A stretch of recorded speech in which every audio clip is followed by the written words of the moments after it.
I tell my doctor that my HIV meds are giving me stomach aches, and she asks if I ever considered taking them with dinner. But I hear taking them to dinner. So I go, you mean like a date? But before she can even answer, I've already gotten us a seat at Red Lobster.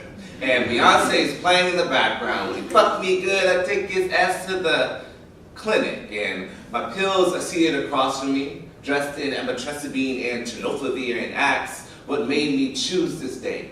And I say, it wasn't really my choice, but if you want to talk about exes, I guess you could say I was so scared to lose him, I stored him in my blood until he made my blood sick, until he made my blood cry.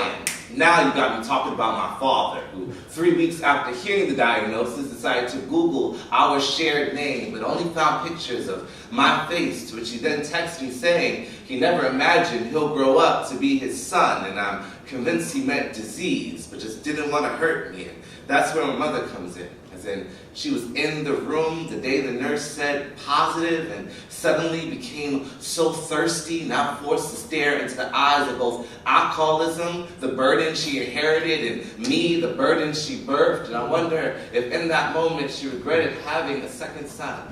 Because what is a firstborn really, if not God's first answer to a womb? Why bother asking more questions? And now you got me talking about theology on the first date like a pill that upsets the stomach. But I said I was looking to get to know someone. I meant I'm searching for a God that doesn't sentence some of us to be terminal in order for others to be comfortable. But I guess I just settle for a man that doesn't make me hate my body, if that is all the pharmacy has left to offer. But what about you, though? On day one, God said, "Let there be light," and then pulled up my Uber driver.